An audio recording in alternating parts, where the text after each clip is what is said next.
You feel it, don't you? A pattern, playing out all around us. It's a slow, creeping change.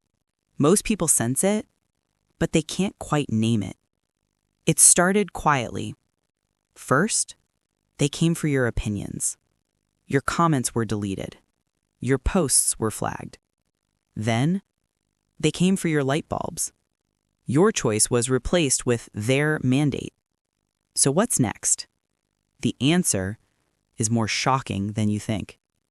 To see where this is all going, we have to look at where it started.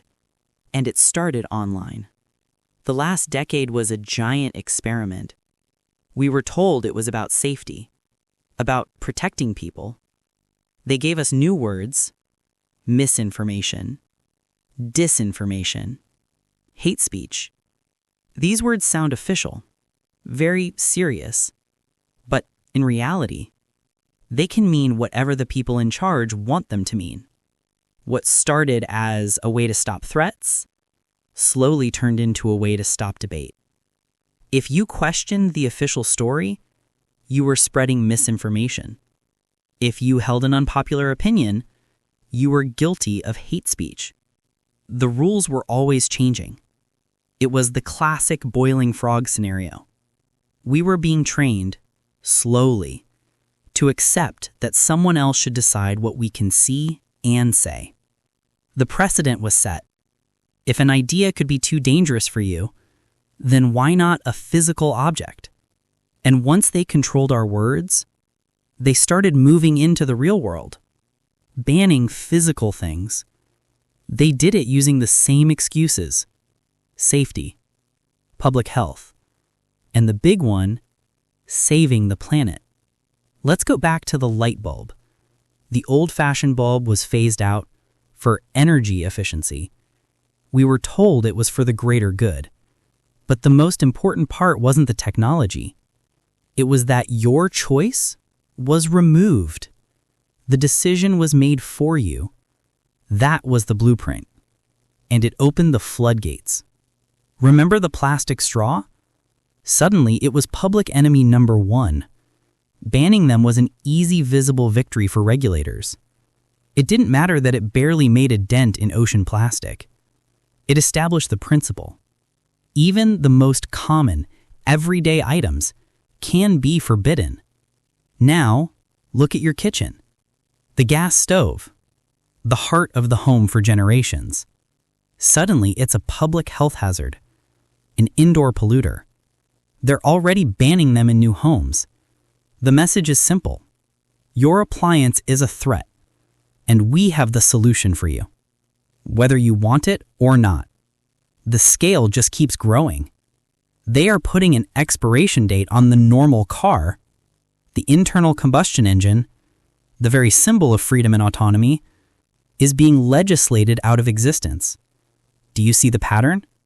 First, they identify a crisis. Then they declare there is only one solution. And finally, your freedom to choose is eliminated. So they've come for our words and they've come for our machines. What's the final frontier? The next target isn't just one thing, it's a whole idea. The next thing they will ban is unapproved self-sufficiency. This will happen in 3 key areas of your life. First, your food. The campaign is already happening. They're telling you that red meat is destroying the planet, that your hamburger is an act of environmental sabotage. The proposed solutions?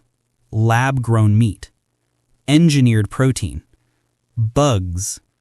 These are foods that can be patented and centrally controlled. Don't be surprised when you see new sustainability taxes on meat and dairy, then restrictions, then outright bans.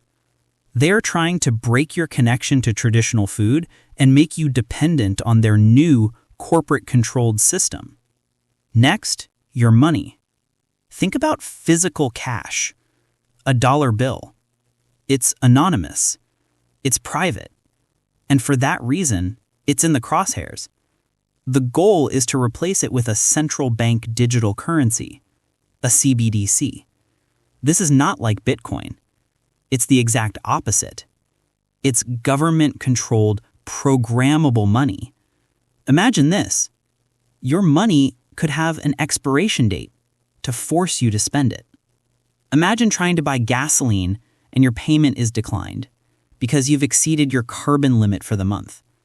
Imagine donating to a cause they don't like and your digital wallet is instantly frozen.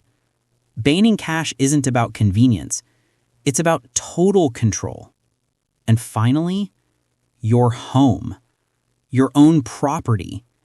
Trying to fix your own smart fridge? Sorry, that requires a certified technician for your safety, of course. That vegetable garden in your backyard? Well, during the next water crisis, it might be deemed non-essential. The goal is to make you completely dependent on the power grid, the water grid, the food grid, and the financial grid. A world where being self-reliant is against the rules. You see, it's not really about light bulbs, or straws, or even gas stoves. It's about one thing: control. It's about taking away your choices one by one. They will always have a good reason. A crisis, a promise of a safer, cleaner world. And every time we trade a little bit of freedom for that promise, the walls close in just a little bit more. The first step to stopping this is simply to see it, to recognize the pattern, to understand that the battle over a banned word and the battle over what's for dinner are the same fight. It is a fight for your own autonomy. The question isn't just, what will they ban next? The real question is, what are you going to do about it? This conversation is more important than ever. If you want to understand what's really happening and join a community that values freedom, then hit that subscribe button and click the notification bell.